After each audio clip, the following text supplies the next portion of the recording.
Hello बच्चों, मैं सभी का स्वागत करता हूं मुकेश सर चैनल पे। ये सवाल पक्का आपको न्यूमेरिकल या थ्योरी या एमसीक्यूज के ऊपर आने वाला है, नोट डाउन करें। क्या भरोसा है सर? भैया 16 साल से पढ़ा रहा हूँ, कोई मजाक नहीं कर रहा हूँ। हाँ, वो कैसे पूछेंगे ये नहीं बता सकता। एमसीक्यूज हो सकता है, न्यूमेरिकल हो सकता है, वेरी शॉर्ट आंसर में हो सकता है, कहीं ना कहीं चिपका देंगे, क्योंकि ये चैप्टर में 2-3 सवाल ही है, वो तो करना पड़ेंगे। क्वेश्चन ये रहता है, define the magnetization gives unit and dimensions, और उसका फार्मूला। सबसे पहले आप लोगों को मैग्नेटाइजेशन के सिंबल के हिसाब से मैं लिख के दे रहा हूं। कैपिटल एम लिखो, ये एम नेट लिखो बेटा, डिवाइडेड बाय वी लिखो। V is the velocity, volume है।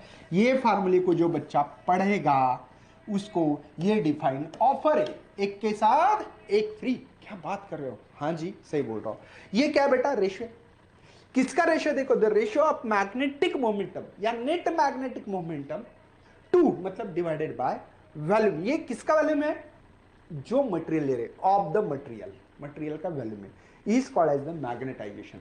मैग्नेटाइजेशन मतलब कैसा रहता बेटा कि कोई ये नेल है, खिला है, खिला, उसके ऊपर मैग्नेट को सटा रहे तो कितना मैग्नेटाइजेशन हो रहा है, तो वो दूसरे को चिपक जाता है। क्यों? क्योंकि इसके अंदर मैग्नेटाइजेशन हो चुका है।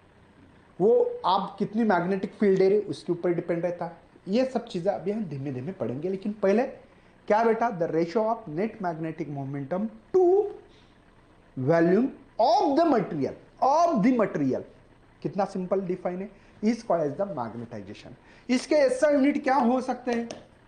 अब देखो एसआई यूनिट, देखो बेटा, ये जो यम है इसको ऑर्बिटल मोमेंटम जैसा आई इंटू ए बेटा, ये आई मतलब करंट का यूनिट एम्पियर और एरिया का मीटर स्क्वायर होता है, पता है ना आपको? तो ये एम्पियर मीटर स्क्वायर, और वॉल्यूम का क्या होता है बेटा? Metre cube. यहां से दो गए तो एम्पियर मीटर। इनवर्स भी लिखते हैं, पर मीटर लिखो, डिवाइडेड बाय, ये मीटर ऊपर गया तो पावर माइनस होगा। चलिए, हम लोगों को डायमेंशंस निकालने मैग्नेटाइजेशंस के। यहाँ पे यम एल टी, मास नहीं है, लेंथ है। मीटर मतलब ये मास है बेटा, ये मीटर है। यस यूनिट में यम का मतलब मीटर, डायमेंशन में मास होता है। तो ये माइनस है, टाइम नहीं है, और ये एम्पियर है, एम्पियर का ए होगा।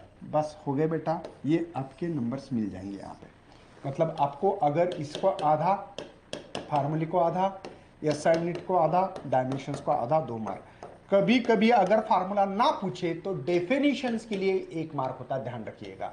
मतलब वो डिपेंड करता है कि आपको सवाल कैसे पूछा है। यहां पे मैंने फार्मूला बताया है, फार्मूला लिखो ऐसा बताया मैंने, तब ध्यान दीजिएगा मैं क्या बोल रहा हूं, है ना? Define the formula, S unit and dimensions. यहां पे देखो, एक चीज को कोई ना कोई स्किप कर रहे, डायमेंशन नहीं पूछे हैं। लेकिन मैंने डायमेंशंस इसलिए लिख के दिए कि इसमें शायद फार्मूले को कट करके डायमेंशन डाल सकते, कुछ भी डाल सकते। तो ये 2 मार्क का सबसे सिंपल और सबसे इजी सवाल है। इस क्वेश्चंस को सबको शेयर करो, आपके नंबर पक्के हो सकते हैं इस क्वेश्चन से। ओके, तो चलो bye and thanks for watching this video.